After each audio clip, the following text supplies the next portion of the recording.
What, did that just start? Just started. Well, I haven't changed anything. How strange. Well, I can't hear it, so it's probably me. I can hear. I can very well hear some typing.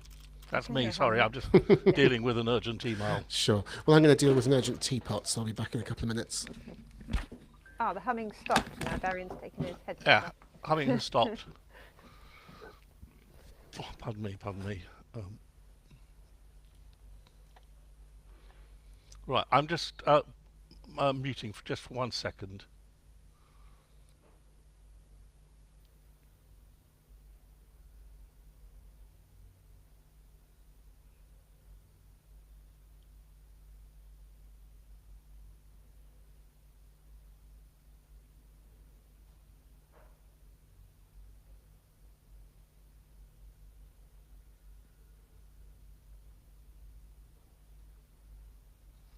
And I'm back. Let's see. Can any of the podsters see us? Ah, Dum ba dum ba dum. got no sound. No People saying sound. they can see us but not hear us. Oh,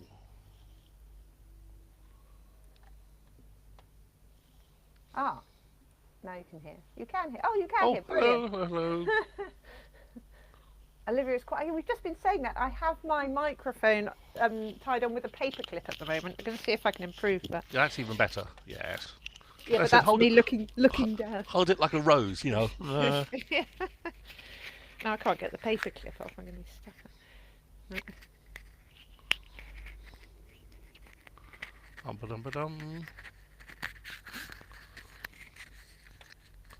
Is this working? Right, they're saying Olivia. Olivia's quiet. So if you make it a bit Yeah, more, I'm just stick it in your untangling teeth, my. you know. I'm untangling my paper clip. See if I can find a better mechanism.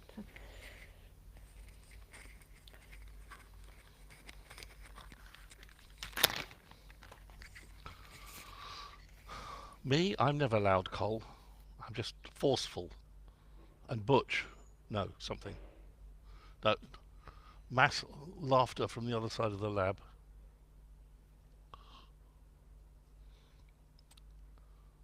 Darian is just making a cup of tea.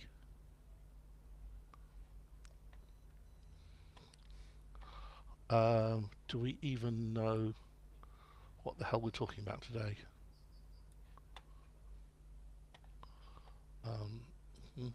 How's that? Any better? That sounds delicious.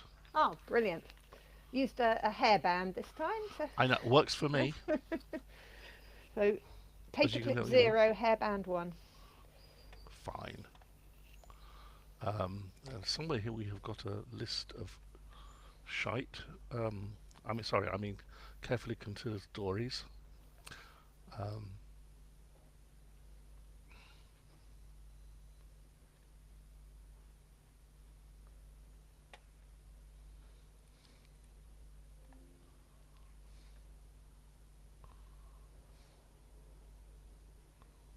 um,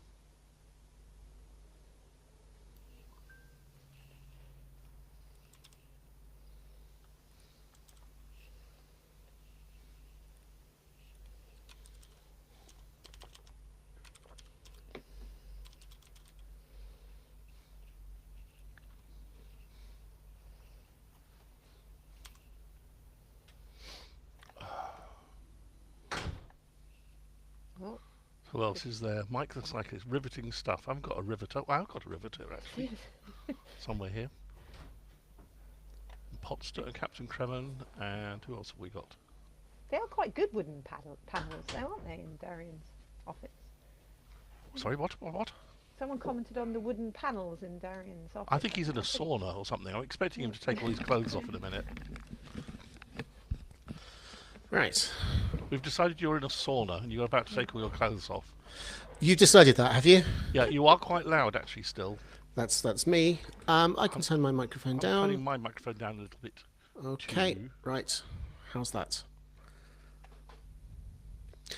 Ian, knock. All the varnishing is on the outside. Thank you. I really don't want to have to spend another, oh my god, days and days varnishing the interior. Yes, this is the garden office. Yes, it's erected and online. Yes, we have broadband, amazingly, but I have a very poor Wi-Fi link from the house out here, so it's still potentially a little bit judgery and jerky. I'm working on it. I might need to. I've got to decide whether to invest in an outdoor AP or bury some cables, which will be harder than it might sound because there's lots of concrete and patio in the way, or find some sort of power line thing. No, not power line. Well, no. What you want is Unify does an absolutely delicious 60 gigahertz building bridge. Two dishes that talk to each other. And it's free? Well, I assume not. No, indeed. That's the. But it's not that bad. But run some. Can you dig up the garden? It's my garden, but the Right, trouble is, like I say, it's a patio. It's concrete. Well, you can poke some. Well, you could certainly run some outdoor grade Ethernet down the fence. There's a gate in the way. We probably can't really get into the go on, specifics discuss of. it. Yeah, we are about to run out of time, dear hearts. Well, we're about to. talk Yes. about patios. I know in Ethernet. I've done all of this and fibre at home, so. Oh yeah, no, I know it's completely doable. It's just can be quite disruptive if I were to do that. And 2 seconds, it's 1 o'clock. Oh, before we start, I need to know what. Oh yes, because it's me. What EPI number is this? Oh, I don't know. 731, I guess, but it's probably a bit after that. Let me just look it up for you. 731. No, hang on, is that right? You're humming again. Ah, you're not humming now. Now? Oh, Yeah. yes. Really? Yeah. So when I touch the table, now? Hang on. It's still there. Still there. Oh, it's still there for me. It's still there, but much less. Yeah. It'll do. Don't worry, I can. Sorry, 731. Did you say? No, there must be one missing from Spreaker. Oh, this is because we moved to the new platform. Hang on. Let me log into Captivate. This is all exciting behind the scenes stuff for our loyal fans. Why is it saying could not load?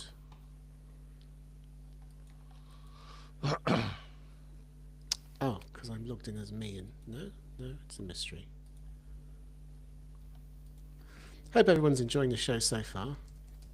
Apparently 731 was 4 days ago, according to Apple Podcasts. Yeah, that sounds right. So that was 731, 732. not So this 741. must be sorry. 732. So this must be 732. Right. Okay. Are we done? Yeah, let's just do it. I'll deal with 732. I'll deal We'll with go with Captivate later. Okay. Are you ready, Olivia? I'm ready. Rock and roll. Yeah. What's rock and rolls? That'll do. Right. Okay. Good afternoon, everybody, and welcome to the PC Pro podcast. It's Thursday, the 6th of March at 1 o'clock ish. Episode 732, we think. But you know, there's always a little bit of jitter on that number, I guess. So with me today, there's three of us today because Tim's on a train in Spain or something. I don't know, the Tim's in Spain on the train or something. But we have with us today the ever lovely Olivia Whitcraft. Good afternoon. It is. I was about to say good morning. Good afternoon. And we also have Dr. Darian Graham-Smith. Good afternoon, everybody. And I'm John Honeyball, contributing editor of this august organ since day one, and you would have thought I would have run out of things to say by now, but the drivel keeps coming. So we've got a whole packed list of really fun, funky stuff for everybody today. So let's start with you, Olivia, and it's all to do with judges not being happy. Yes, absolutely. So this is becoming a not unusual scenario where a lawyer in the US, Mr. Ramirez, went to court to present his case and was citing non-existent cases that he had found using AI in support of his case. And the judge, understandably, was not happy with this and has recommended a fine of $15,000 US. for these non-existent cases. So it appears to be as a result of AI hallucinating cases and making up citations, which, as I say, is not unusual anymore. Now, the judge, unsurprisingly, said that the lawyer should have done his research and reasonable inquiry into the law before presenting these cases to the court, and apparently had not expended even minimal effort to research into the law, and have discovered that the AI generated cases simply didn't exist. So they appeared valid to him because they seemed like realistic citations, but he didn't double check them. And it's quite an important point raised here, which is consistent across all these cases that are arising, is that lawyers have ethical and professional obligations to present true cases to the court and not to mislead the court. And whilst use of I thought the primary requirement here was to generate a large invoice. Okay. So from their personal point of view, what are their public professional obligations? Sorry to interrupt, Lily. Please keep going. And yes, so using artificial intelligence may be a good starting point, and it's incredibly useful to try and speed up the process of finding cases or finding good sources. But it must be backed up and verified, because at the moment the AI sources are not an authoritative source, they're not official, and they do hallucinate. And I think the bigger point here is that it looks bad. It's bad reputation for the lawyer, bad reputation for the firm, bad reputation for the profession if lawyers are just using AI and not verifying it. The other point raised here is that it wasn't maybe not a deliberate error by the lawyer, but he said he didn't actually know that the AI was capable of generating something false. So there was sort of understanding and education point here for lawyers that shouldn't be using tools they don't understand perhaps, and should be verifying them. So, yeah, sorry. No, just very quick question here. Clearly I'm not a lawyer, for which everyone will be very grateful. But every time I've ever seen anything to do with lawyers on television, including the ever delightful Meghan in her little series. It seems that lawyers have always got these wonderful sort of leather-bound volumes of legal tomes, and they're sat there sort of flicking through, trying to find the right little bit. Is that not really how it's done? And have you moved forward into a more sort of internet era here, or am I just showing my complete TV bias? No, well, I mean, it is how it's done. It's just those leather-bound volumes have mostly turned electronic now. I mean, the physical books do things. I've tried to appropriately put them in my background, some of my hard paper books in the background here that I read. But yes, so those official authoritative sources have moved electronic now, but they are still some authoritative sources for doing research. So the Halsbury's laws in England, Halsbury statutes, official case reports, rather than just relying on any old article you find on the internet or something produced by Gen AI. So that is still the case. And I mean, you raise a good point here, is that finding the right citations and cases is actually hard. That's what we're trained to do as lawyers. And paid to be blunt. And paid to do it. AI is not there yet. I mean, there are two different issues. AI is not there yet to actually do the legal research in the same way someone trained as a lawyer can. But secondly, these hallucinations, finding cases that don't actually exist, aren't helpful either. Do we know, was it the judge or was it the opposition who discovered that this guy was citing made-up cases? I think it was the judge who was. That's what I thought. So are we approaching it? So do judges, as a matter of course, you'll probably know this, do they actually go through and check every single thing that is alleged in court? I mean, it's a very good question. I'm not a litigator, so I don't have a lot of experience of judges doing it. But yes, I think judges would be checking the accuracy of the sources. I mean, this is a US case, and I was also thinking, I mean, it's happened in the UK as well, and there are reports of it happening in the UK. A prominent one was from end of 2023, which was a case involving HMRC. It was actually a self-represented litigant who presented some incorrect citations to the court based on AI research, and it was the judge again that, although they'd checked, or it was checked and it was found wrong, it was found not to be genuine judgments. And I think the court again said, it doesn't even matter that it was a lower risk scenario as it was. It doesn't mean that citing invented judgments is harmless. Well, no. Yeah, they've done that. So, but I've got a couple of other UK points to raise as well here, because there are recent reports of judges themselves using AI to help them summarise judgments and draft a summary of an area of law. So when they're researching the law for their sum up or looking it up as well, and this was Lord Justice Birse used ChatGPT to help summarise an area of law, said it needed checking, but it was jolly useful, was what he reported. Jolly useful. So, it does have a role in case citations, and the legal research just needs verification. Well, this is what I was going to say. I mean, it sounds like this lawyer, well, it sounds like he wasn't at all clued in. But we've been told ever since kind of AI appeared that it's great. It's great for idea generation and for getting a kickstart to your project. But it's not at all reliable. So you do need to kind of go through and verify everything it's doing. I think we talked recently about Adobe Acrobat, the AI assistant, which was recently updated with specific abilities to read contracts and pull out. In fact, I think you were on that episode, weren't you? Yeah, because we were saying at the time, could you actually rely on an Adobe summary? And I think the answer was God, no. You remain responsible for what you say and do. It's pretty good, and it helps you, but you still need to verify it. You're still responsible for that. Okay, so a legally point here, Olivia, because this is all fascinating stuff. If you were convicted in court, and the lawyers that were representing the Crown or whoever was coming after you did something like this and quoted case law and so forth for cases that didn't actually exist, and the judge didn't pick up on it, and let's say you got thrown into His Majesty's penitentiary, is that grounds for a mistrial? Well, I mean, so you're talking about a criminal case here. So I think a lot of these ones are civil cases as well. But yeah, the criminal case. So, I mean, absolutely. I'm sure I don't even need to be a litigator or something to look at that. I think if you've been convicted on the grounds of a law that doesn't exist because someone is it, then there would definitely be grounds to appeal that on the basis of incorrect law. So there is a really significant process risk involved here for the legal profession. The legal process rather than the profession. Yeah, well, it's the profession as well. And I think, a lot of law firms adopt legally trained AI now, but there are still controls and policies and procedures around using it, saying, okay, we're giving you this tool, or you can use this tool, but the process is that once you've used this tool, you must go and verify it.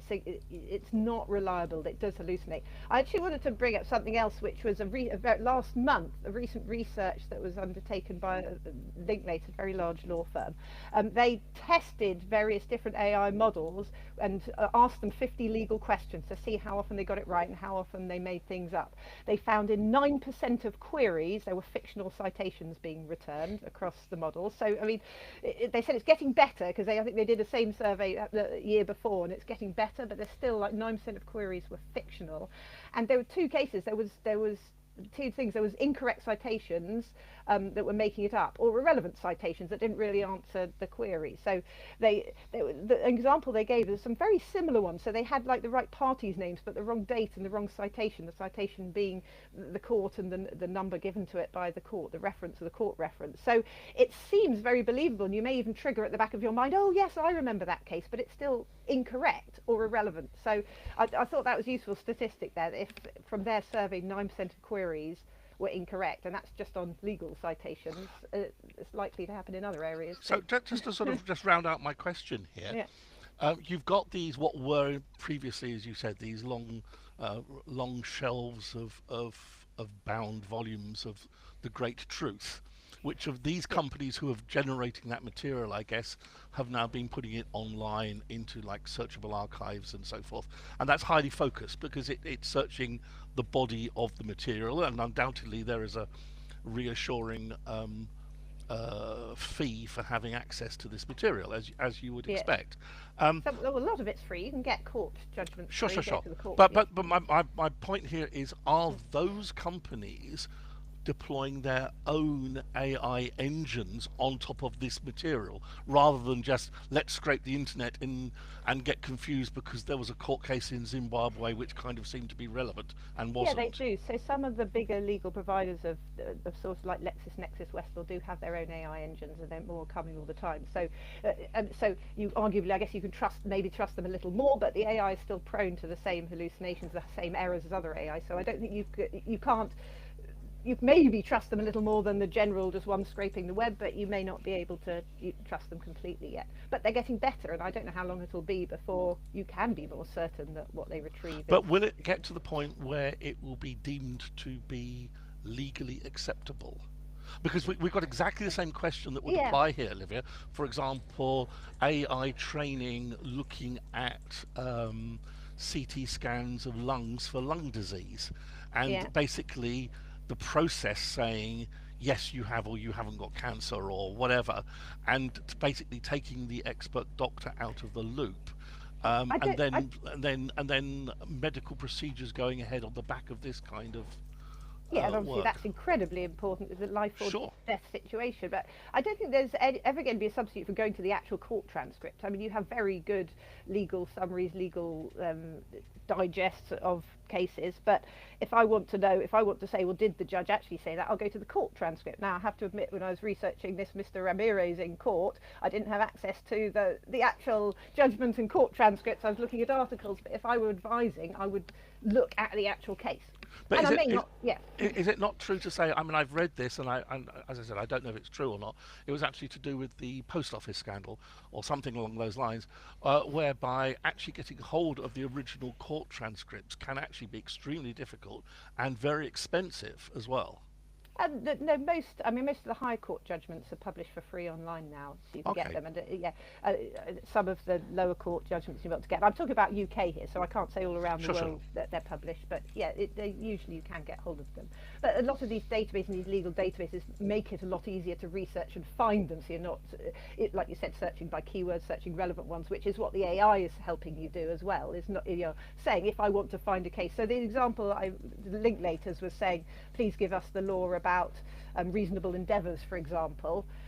If you're starting from scratch, you're not going to look through thousands of court transcripts to try and find the right one. It'll direct you to the right one. So the question is, will the AI help with that in future, and how reliable will it be to find the right answer, and not just the right answer, but also real cases. Yeah. Oh, fascinating stuff. Darren, have you got anything else to add into this before we roll forward? No, I feel it's all just kind of, it all kind of feeds into this sense that AI is carrying us maybe a bit farther and faster than we ought to be running. It's encouraging us to be a little bit more confident in it than we should.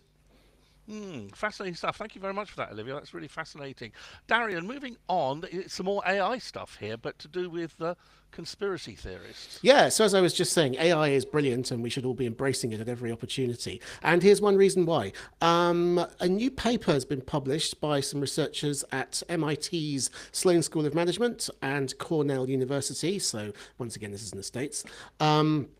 They tried an interesting experiment. They got 2,000 people. I'm not quite sure how these were selected, because reading between the lines, it appears they found 2,000 people who all already believed in some form of conspiracy theory, such as anti-vaxxers or people who didn't believe in the results of the 2020 US election. And these moon landings, always a good one. Well, I don't have the specific details of all the conspiracies maybe they were talking about, but these people agreed to just have a conversation, a fairly brief one, I think, with a GPT-4 turbo engine, which had been trained to not exactly debate with them, but to discuss their heterodox beliefs and to present evidence to challenge what they believed. And to the researchers' surprise and delight, they found a 20% reduction in the participants believing in their conspiracy theories. Many of them said that they were no longer fully convinced of the theories they had previously espoused, and they would be making an effort to challenge more or question more the sources where they'd got them from. And even when asked in a follow-up 2 months later, their minds remained somewhat changed. And this is brilliant stuff because obviously one of the big problems facing society at the moment, I think, is how you deal with a very large number of people who are misinformed or who are clinging to ideas and beliefs which are not necessarily supported by the evidence. It is theorized, so that this wasn't an official finding of the paper. So the official finding was that it, quote, simply takes the right evidence tailored to the individual, i.e. in the context of a conversation, rather than just handing out a pamphlet to everyone, to effect belief change. But yes, the informal suspicion is that because an AI is perceived as a neutral voice, it's perceived as a thing rather than a person, people are much more receptive to being challenged and to having, and to questioning their own identity when they're not immediately setting themselves up in a kind of psychological opposition to a person whom they perceive as an enemy. So it could be that if we want to, deprogram the cults or whatever, we need to get humans out of the way and make use of, well, robots. But is it true to say that models, AI models, are neutral? I mean, that maybe this is a little bit too philosophical for a Thursday lunchtime. But Olivia, what do you think? Do you think that they are sufficiently more neutral, or are they? And how would we know? How do we prove this? Well, we're sort of turning around what we've just been discussing with my topic is that we're saying that the humans have to go away and check their sources here before we were saying the AI sources were invalid. So, I mean, I don't know. Are they neutral? We've just been talking about AIs hallucinating. It depends how they were trained and what their sources of data was as to whether they are giving accurate arguments, doesn't it? Yeah, I think the idea of neutral is a tricky one here. I mean, they're not motivated. They don't have a hidden agenda. But as we've discovered many times in the past, AI can embody biases, either over obvious ones or some very subtly hidden ones. Yeah. In this case, as I say, the bot was intentionally trained, they say. I don't really know how what exactly that means. I don't know if it means it was a custom version that was created for them by OpenAI, or if they literally said, okay, buddy, in a couple of minutes, you're going to be talking to a guy who believes that, the moon is made of green cheese. Can you please just make sure that you set him straight? I don't know the details, but yeah, I mean, obviously, neutrality is a difficult thing anyway when we're talking about beliefs, because once you get into political matters, I mean, the things like the outcome of the 2020 presidential election should not be in dispute. But a lot of human disagreements and things that people will cling to very, very aggressively, and they'll hold on to them, they'll fight for them. There is at least a subjective element to them, which it's not necessarily. There isn't. Taking out the emotional elements that you have when you're clinging onto a belief as well, because there's a reason, the background emotion that you've got that belief and you're passionately clinging onto it. So I guess the AI from that perspective doesn't have that. In fact, you can easily change an AI's mind at the moment, can't you? Say, no, that's not true, it's this. Oh, yes, of course it is. I wonder if Yes. they tried writing back to them, no, the Earth is flat. Oh, okay, then. I apologise. And maybe it helps if you own the AI engine itself. One of our lovely podsters on Discord, I'll not call his name out, says that that Grok says that that Elon Musk is a Russian spy. So I've actually just typed, "Is Elon Musk a Russian spy?" into Grok on X, and it's come back with this extremely long-worded, rambling answer along the lines of, "No, he probably isn't, and there's no proof. And if you're going to make this claim, you probably ought to have some proof," kind of thing. It's almost like someone went in there and tweaked it, isn't it? So yes, I think these tools are going to be very interesting, but the question is, who do you believe and why? And that there is this sort of almost Star Trek thing, isn't there? The computer, which is the deep mind of every bit of knowledge, says that something is or isn't true, and therefore it must be so. Whereas merely being an expert in the field is clearly not enough anymore, and it's that sort of population bias and noise level that becomes a really significant problem as we move forward. As we move forward, at the moment, as we were saying with, say, lawyers, we still should trust the experts more than the computer, but we don't know how far it will go.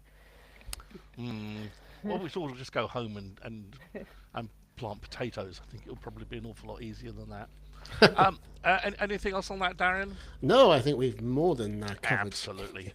Well, there's some new shiny toys this week.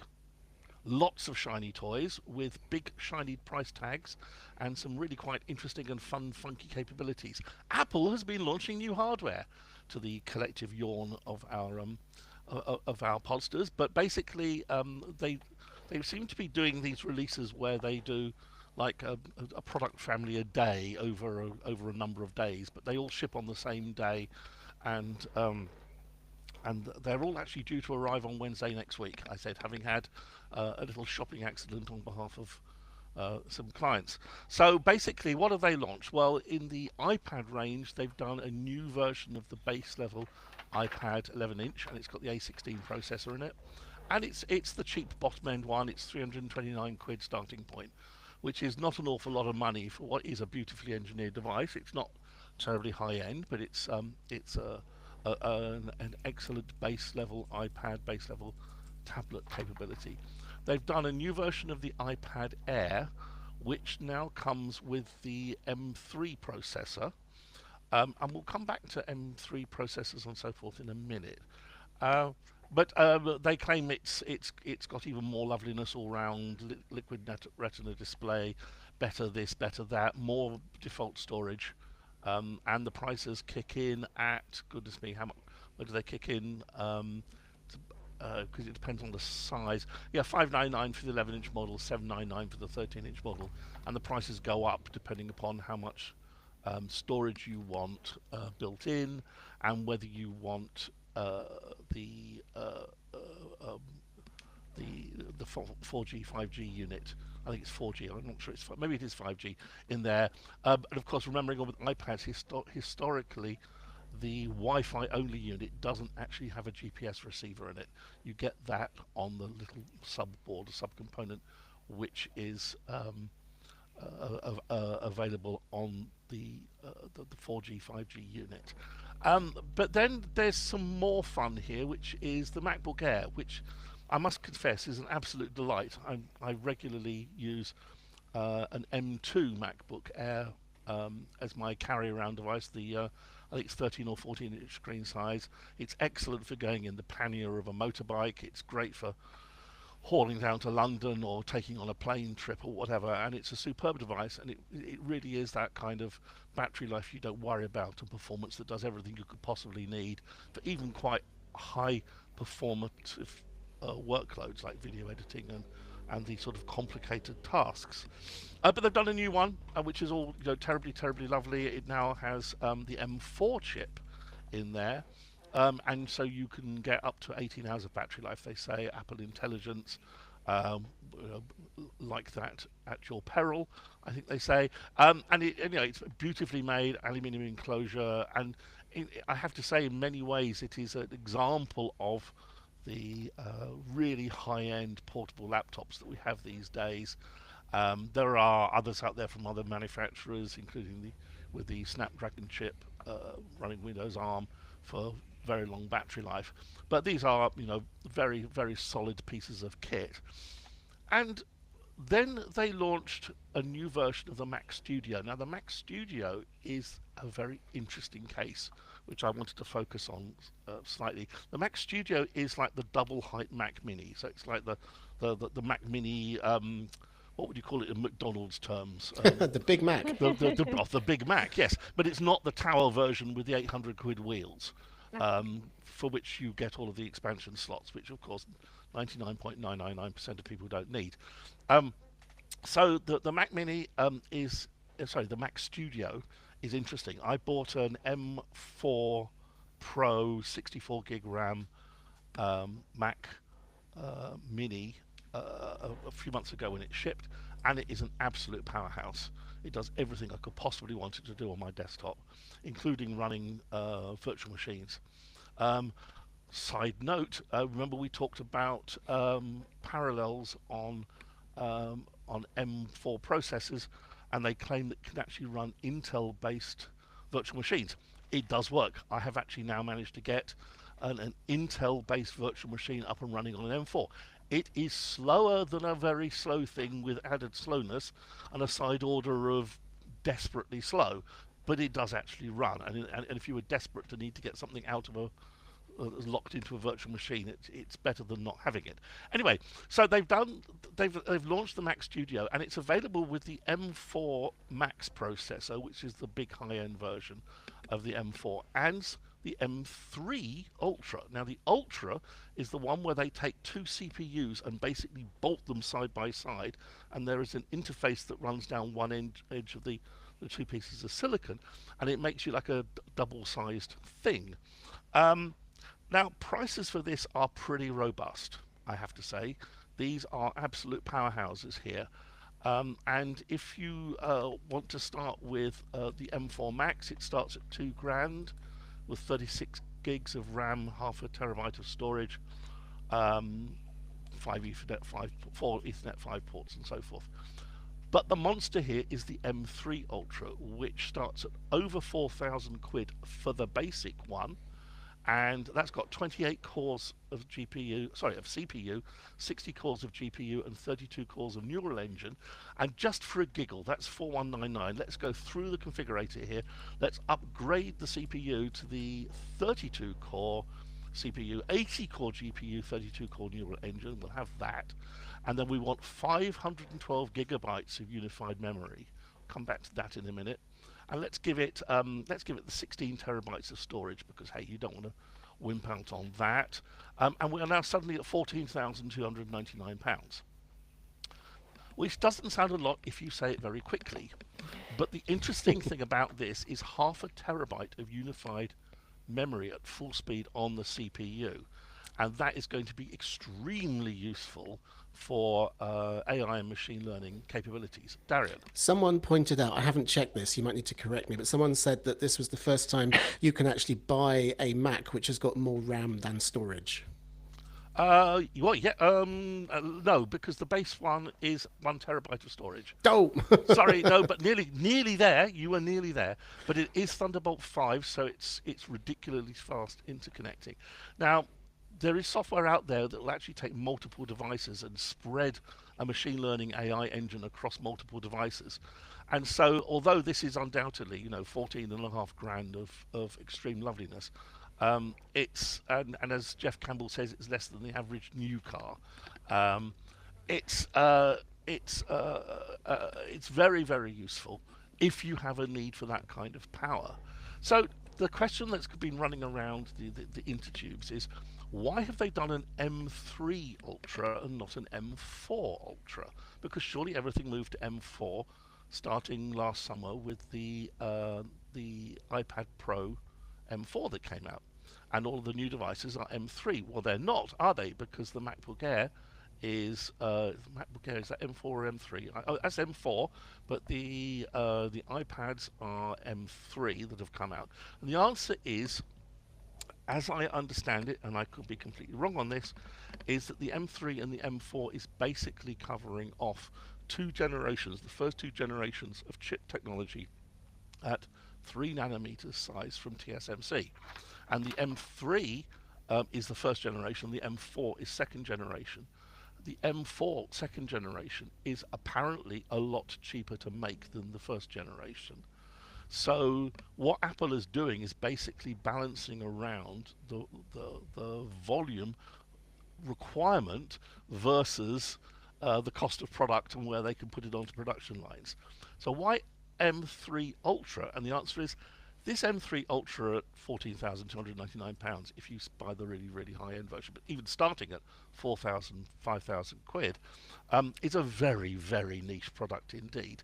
And they're going to sell a tiny number of them, and keeping them coming off a production line, even if it's more expensive per chip, is worth doing. And they will probably miss the M4 Ultra family in its entirety, because why put the engineering cost in to do an M4 Ultra when you've got an M3 Ultra? They may well just go straight to an M5 Ultra sometime next year. So this is all really sort of fun and funky stuff. Interesting other little micro point here, which we were discussing on the Discord channel earlier, is none of these support Wi-Fi 7. which is an interesting point. None of these are 802.11be. It's all 802.11ax or 6e with 6 gigahertz support, at least on most of the products. So the only product that Apple has shipped with Wi-Fi 7 to date is the iPhone 16 Pro. Over to you, Darian. Sorry, I was just digging in. When you say it's the first and the second generation, I understand now you're talking about TSMC process nodes. Is that right? Yep. So the M3 is the first generation Yes. 3 nanometer. As I understand it Yeah. to be, and I No, could be wrong. you're right. I just checked, which kind of makes a degree of sense to me because I did not understand really why, if they're going to make an Ultra, which as you say they will sell in microscopic quantity compared to the mainstream one, it's not very clear to me why they don't just close off all production of the M3s and move everything to the M4, especially if, as I think you suggest, it's more cost effective to be producing M4s. Because of yield, and this is the bit that Well, no I one did ever wonder talks about about. that. Because let's just, this is completely hypothetical, no insider knowledge, and no one said anything. But let's just take a hypothetical. If the yield on the M4 line is not as high as Apple hoped it would be, keeping M3 line running is a good idea in terms of generational. Yeah. I see what you mean, but they're not acting like they're short of M4s. They're acting like they've got a surfeit of them. They're sticking them They in have everything. M4s, but of the lower specification. And if you look at M3, Oh, you think it's Ultra, the RAM yield or something? Do you? well, it could be, failures. I mean, is it not true? You would know better than me, Darren, that hasn't NVIDIA been found out that their new shiny 5000 series GPUs, some of them are going out with the wrong number of cores in them because they're failing in testing. I hadn't heard that, but certainly, I mean, if it's not happening now to that particular SKU, the history of semiconductors is a history of So yield. I think what they've done with the M3 Ultra is they built it, and they probably built it a year ago. I suspect that they've been ramping up tiny volumes of productions trying to make it work, and the yield may have been terrible. Because it's not just one CPU Oh, yeah, you've got there's to build. so much that it's needs- two of them you've got to do Yeah. and join them together. And the RAM. both- The RAM and is like such an and, enormous- 512 gigs of RAM in this Yeah. all-in-one package means that the failure rate in terms of mortality is going to be high, and it could be that it's actually taken them 8 or 9 months to build up a sufficient quantity that they can have on the shelf to say we can launch this product now, even though we're going to sell a tiny number of them, but we've actually got some that we can sell. I don't know. It's all hypothetical, and Apple absolutely are not going to say, nor is TSMC. But the M3 is certainly not dead and has been launched out in iPads and so forth. It could be that the iPad, I actually haven't checked the CPU cores on the iPad Air, for example. It could be that they are binned products from Yes. the other production, the main production lines, and that these are the lesser ones that they've been sort of filling up a bucket in the corner with, ready to go into a lesser product. Was it last week that I wasn't here? Did you talk about the iPhone 16e? Yes, we did. Because I think that's binned, isn't it? That has. I fewer- think that is binned, Yeah. binned CPU. So it is I was going to say a lesser CPU. It's got less Yeah, cores. it's got fewer cores. Yeah. Yeah. So this is all very fascinating stuff for nerds like me. Olivia, do you have anything to say about this? Well, I had a question for you actually as to whether you would still be comfortable putting your £14,000 device in the pannier of your motorbike. A Mac Studio, 14,000 quid in a motorbike pannier. Yeah, why It'll not? fit. Yeah. Why not? Yeah. I mean, Okay. I regularly carry a £3,000-4,000 laptop there and another kit. I mean, obviously, as soon as things start, you want to carry a Mac Studio. You're probably going to want to be carrying a nice 5K monitor with it as well. So now you're talking about, something just to blow your socks off sideways. I just need to come up to tech specs here because I did see this, and I'm afraid to say I just thought, holy crap, if I can use the term. The M3 Ultra, so the big boy version of the Mac Studio, yep, which is 4,000 quid up to 14,000 quid. It supports up to 8 6K monitors at the same time. It supports 4 8K monitors at the same time instead. Okay, and then it can also do DisplayPort over USB-C over Thunderbolt 5 and HDMI at 8K. So you could. This is a You ridiculous. could use it to run one of those trader desk setups that they used to have in films, you know? And Running Dax says, where do you get 6K monitors from? Well, strangely enough, Mr. Tim Cook has got a fabulous option for you here. If I come here to Mac Displays, the Pro Display XDR is the gorgeous 6K specification, and it is the lovely price starting at £4,599, and you can have 8 of those connected to one of these boxes. That is, quite brain scrambling, I have to say. Anyway, Apple has got itself into this situation. Sorry, John. I just want to say Apple has got itself into this situation, and it's a great position to be in. Everything that they can release now is just vastly better than anybody needs because they're entry level stuff. They've got to a position where if someone said to me, "What laptop do I need?" I would say the basic. I mean, you might disagree with me on the particulars, but the basic MacBook Air is what you need. If you want a desktop computer, the basic Mac Mini is what you need. If you want an iPad, most people will be fine with the normal iPad. If they really want something more upmarket, go for the Air. The Pro, you do not need. And Apple they've got themselves into this position where all they can do to innovate is go kind of race further and further ahead of the mainstream usage. Which... Well, yeah, but that's true, because don't forget though that the iPad Air M4, M3, M2 version was the old iPad Pro in a slightly different party frock.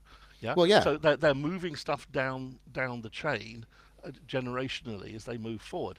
But I think this really does underline the point, which is anything that's a sort of a pro level product from Apple or indeed HP or indeed any of these other companies really is for a use case that you have to carefully define, and it is way beyond it's shiny and I like it and I'll have it. Unfortunately, go into British Airways First Lounge or Concorde Lounge or Virgin Upper Class or whatever, and you'll see the shiniest of shiny toys being used there by executives, doing their Sudoku.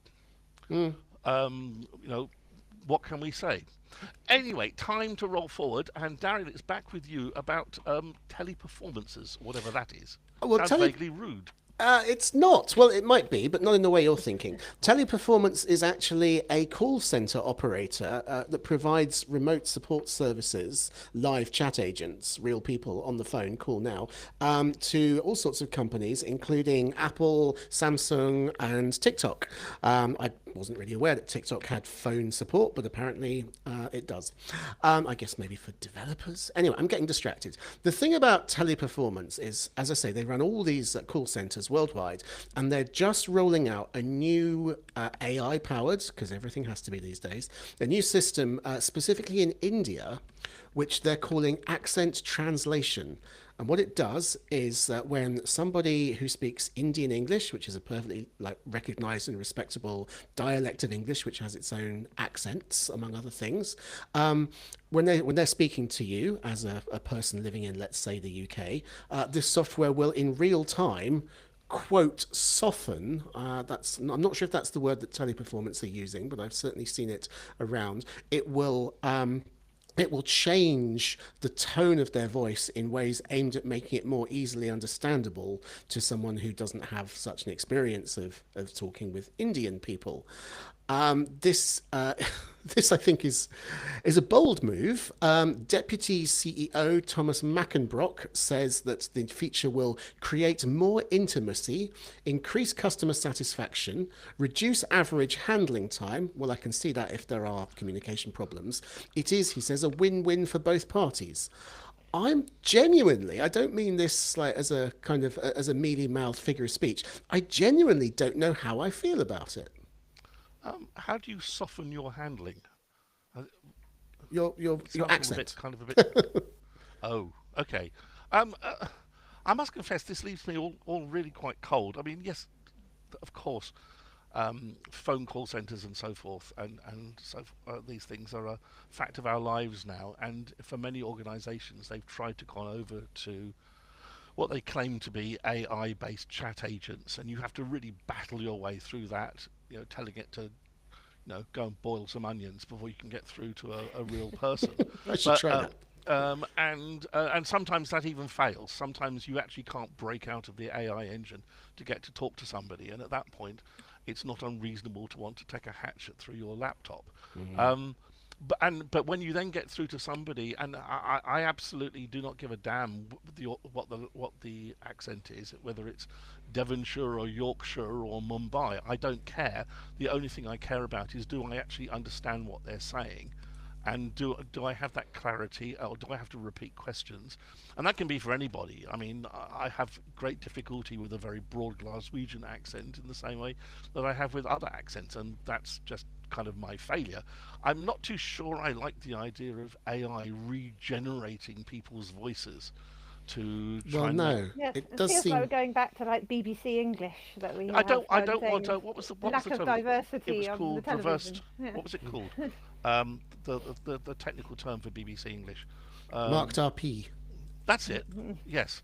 And I don't want to go back to that, and I don't think everybody should be. I rather like it. Oh, yes, I know, but I'm not expecting people to sit in the call centre in Swansea in a dinner jacket and a bow tie, and drinking some tea from some china. That's not the point. It comes down to the efficiency, and I do worry that they're going to now try and use AI to generate voices effectively that are more efficient. Though I can see why they would want that, but I'm just feeling more and more uncomfortable about all of this.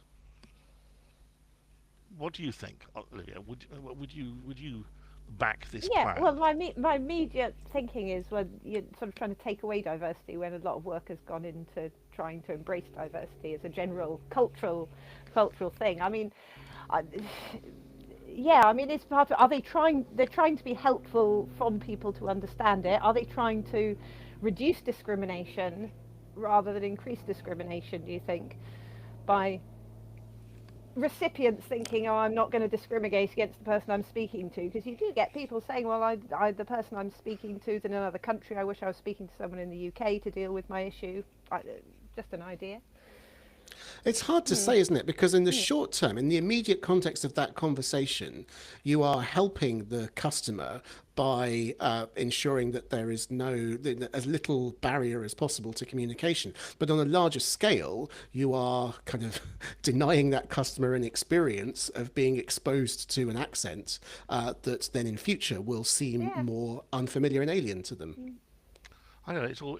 It's all very difficult, and I don't know what the answer is. I just want the answer to my question, please, and I don't really care how it works, provided I get there in the minimum amount of time I required. hope that they've got someone in the background discussing the ethical considerations behind doing this, and not just their. I would like to think Yeah. so, Olivia, but I'm just Yeah. I'm sure they have a committee for doing this, and they meet once a year down the pub. Maybe I'm being unfair, but I think their bottom line cost, because it's a very price competitive space out there to provide these kinds of services, and because people are, I speak not from experience, of course, but from what I could imagine, people are reading from scripts and following very carefully crafted on-screen prompts and so forth. This kind of service can be moved and bounced around between third-party service providers really quickly. So anything that could be done to reduce their cost base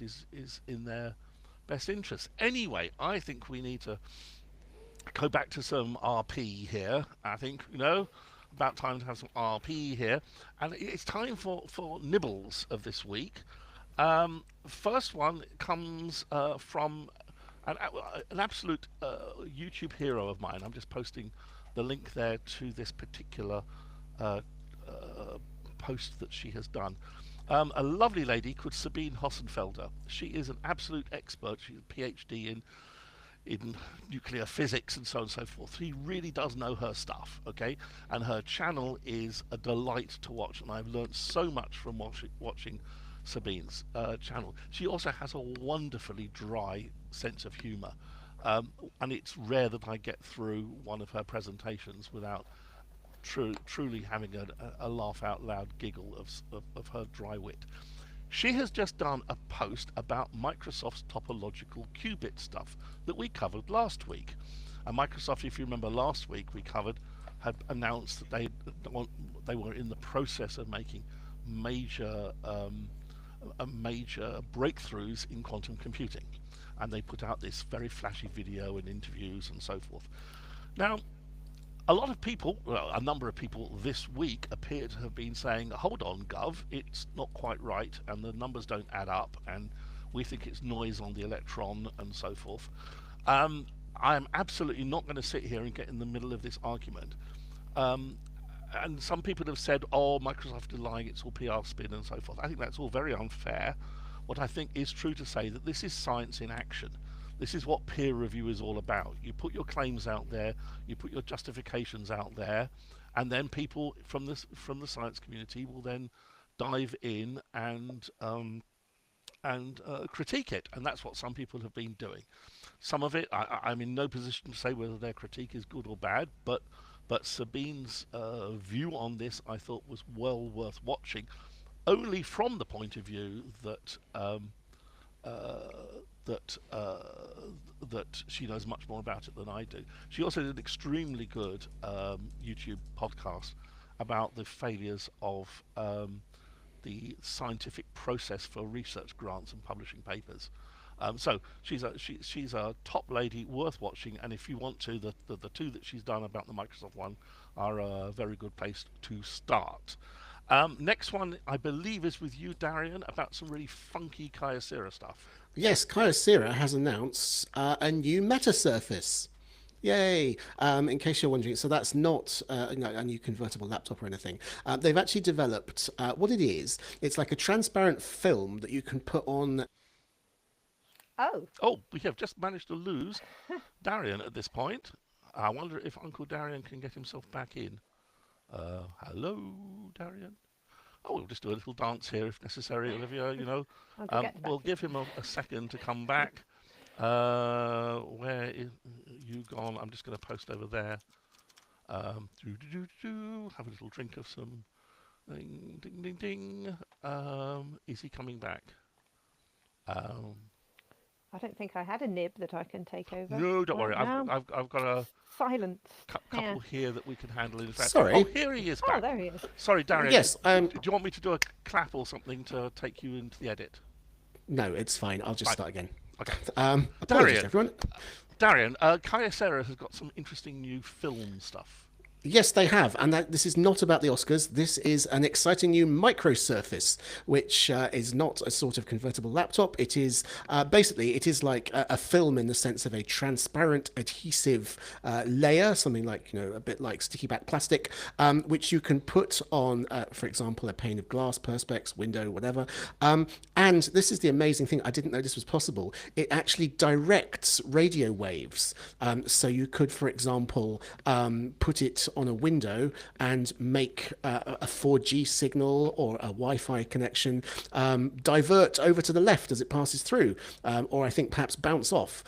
These are things you can do to basically propagate connectivity into areas where it wasn't previously available. And although I'm sure it's not going to be, it's going to cost a little bit more than sellotape, the fact that it's just a simple adhesive coating that you can put on the outside of a window implies that this could be a very readily available, mass-produced, massively distributed thing, which is and this good is news working for... on like the 5G millimeter wave stuff, isn't it? Around the 20-something gigahertz band. Yes, that's exactly what they're saying. 5G and 6G, because of course we've got to think about 6G got to now. remember, and 7G, which will be coming soon, no doubt. But the point here is just to point out, of course, millimeter wave 5G has terrible propagation because it's up at 20-something gigahertz.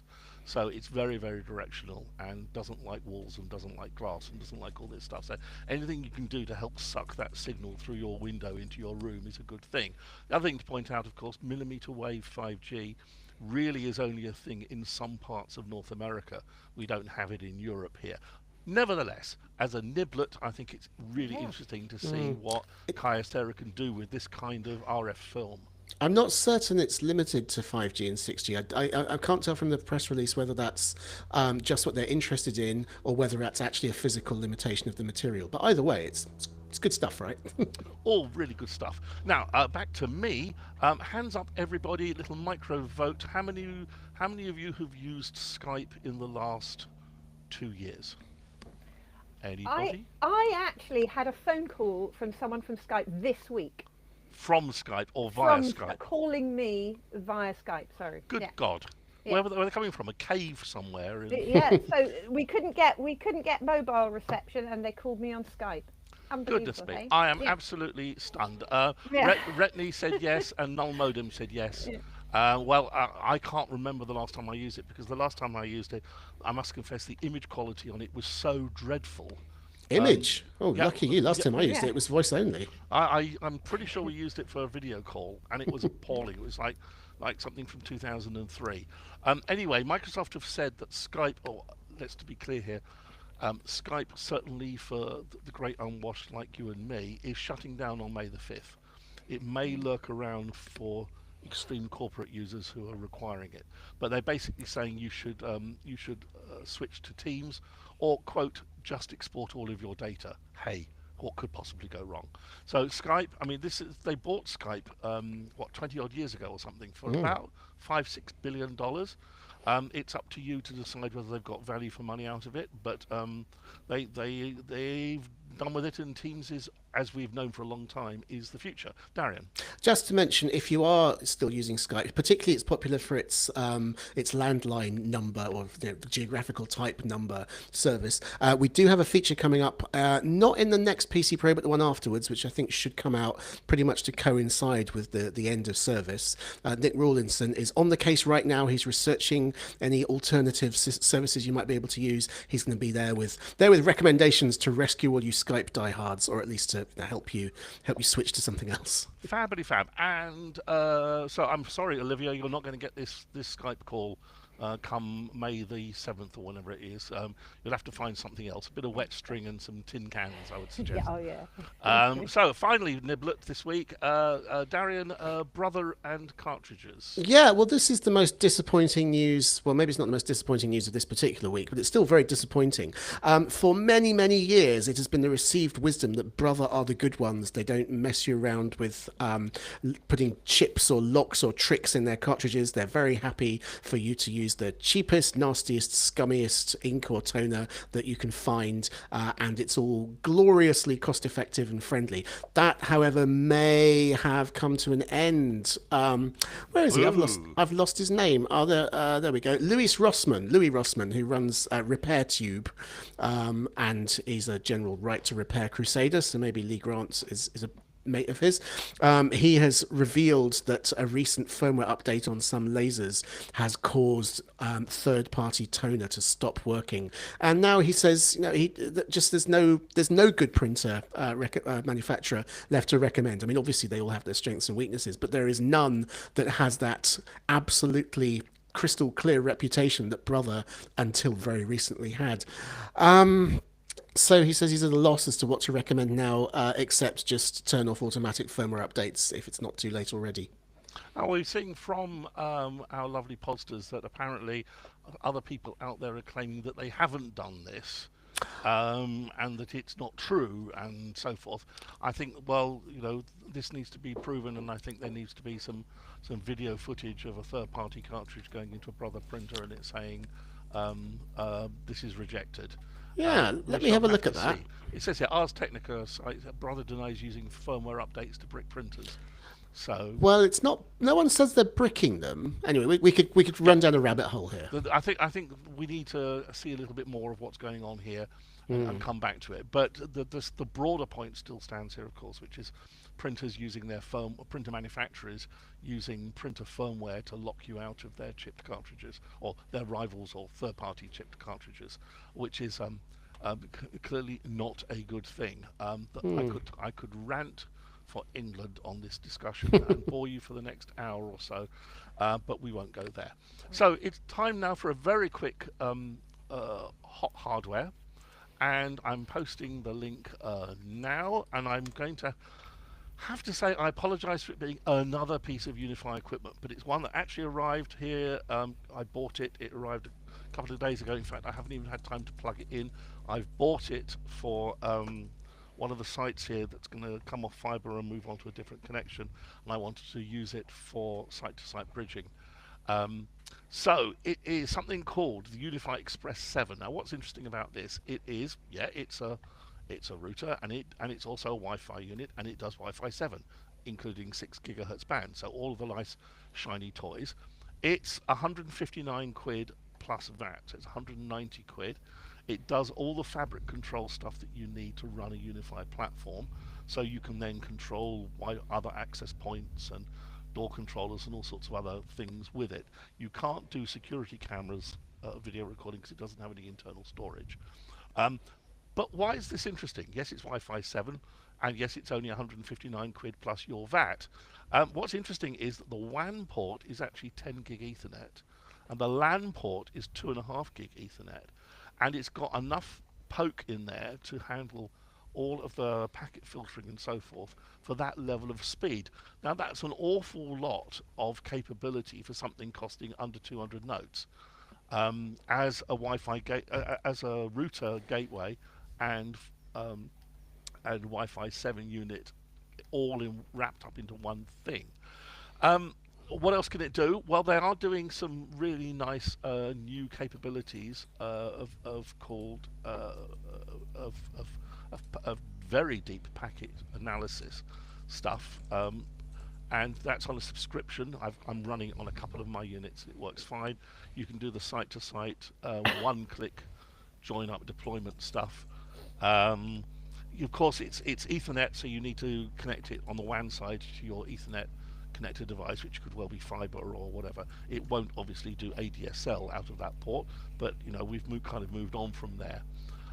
Does it do PoE? No, it doesn't have any PoE in and out. It's powered by USB-C, and it does come with an appropriate USB-C power brick to run it from. But this is designed to be the core of a relatively small network. When I say relatively small, it will run 30 unified devices, so that's quite a lot of switches and Wi-Fi devices. It's designed for 300 simultaneous connected users. So think home use, think small, medium-sized office and so forth. And it's 190 quid Inc. VAT with a Wi-Fi 7 base station built into it. So it's very straightforward. Captain Kremen's asking, he was about to buy a Netgate 2100. I have just taken out, and I think Jeff would have to remind me which one it was, a Netgate pfSense box as my primary router, and I've replaced it with Unify, and there's a whole bunch of reasons for that, and I'm not in any way saying that Netgate and pfSense is poor or I have problems with it. The problems with it was actually more me not knowing enough and having the time to learn the innards of pfSense.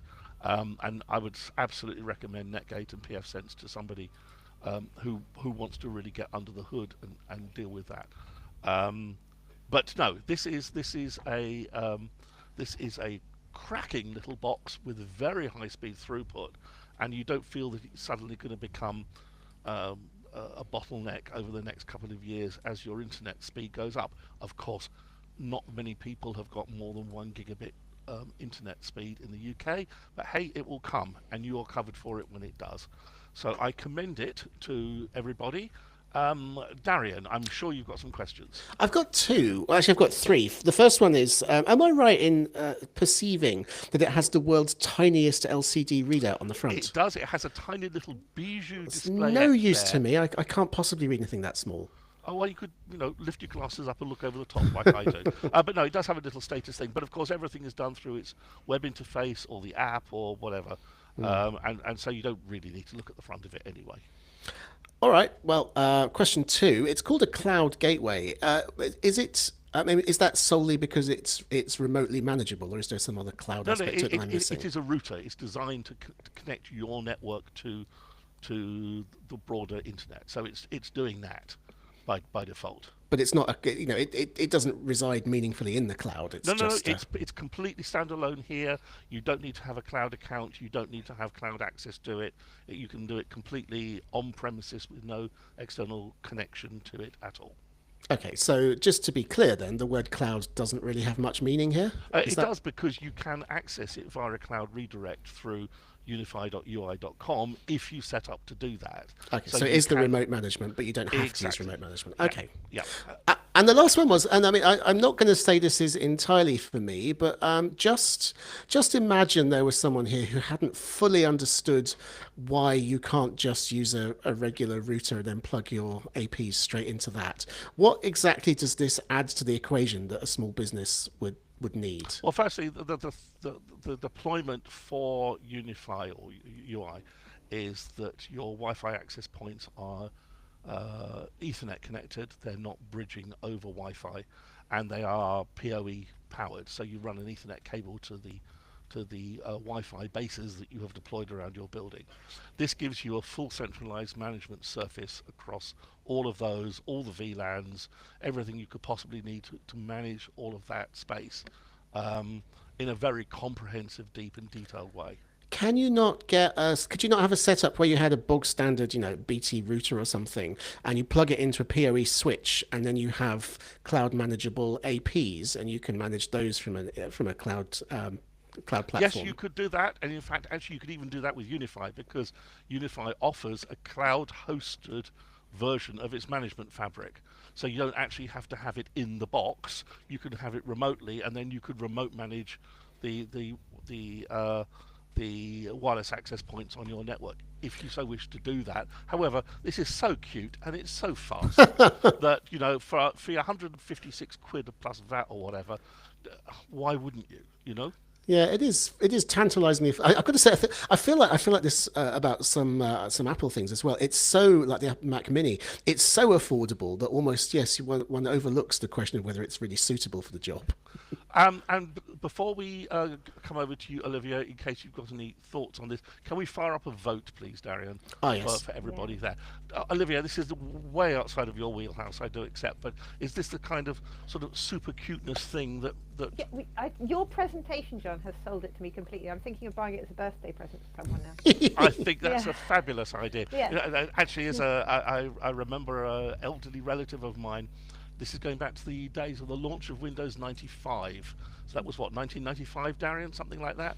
And yes, the big press Not launch 1895. It wasn't 1895. The big press thing, and she bought a copy of Windows 95 because she had been told on the BBC News that it was the new thing to have. She had nothing to put it on, but she had bought one. Yeah. So someone asking a question about subscription. No, there's no subscription with this at all. It is what you get, and it's then free, provided you just deploy it on your network. So I'm going to go and vote like that. So let's do a quick little hotness thing here. Darian. I don't know. I mean, I often have this problem sort of when you bring the more prosumer or pro-grade stuff. I'm not really familiar with the market, so I don't know what it's competing with.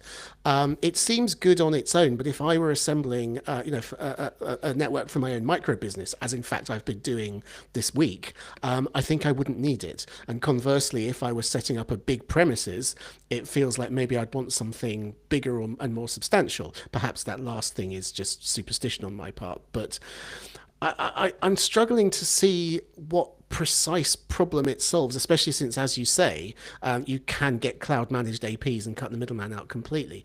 So while I'm sure it is, I can see it's cute and I'm sure it works very well. I can't say it's hot. I'm sorry. The problem with cloud managed stuff, of course, is that it is cloud managed. This is all on premise, which does have its advantages there. Olivia, obviously it's maximally cute in your eyes. Yeah, so I think your hot is a given at this point. Hot, yeah. Olivia's showing great taste here and going with a hot. I'm going to give it a hot because it was 156 quid of my money or whatever it was plus VAT, and I think it's going to do a cracking job for its intended use here as part of my wider network.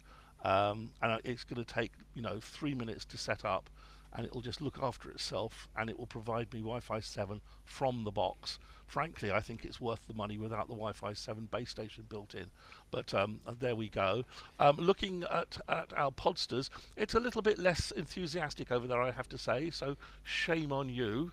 I bring along the latest, greatest, and most shiny, and 15 of you have said not hot, but 20 of you have said hot. And then there's some random alien faces and stuff. I think we'll ignore those. I think those random faces actually all count as hot, including the ones which is a snowflake.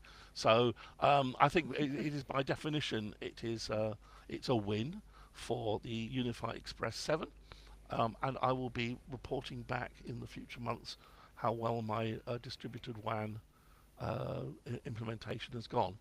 On that point, I think it's now time to stop, call it end. Say thank you so very much to Olivia today, and thank you to Darian, and it's goodbye from me. Bye. Bye. Okay. Thank you, everyone. I really hope and believe that when I dropped off the network halfway through, we still have all the recordings from before and after. Let's find out. Right, I'm going to close this. So thanks to everyone on Discord, and thanks, John and Olivia, and bye. Bye.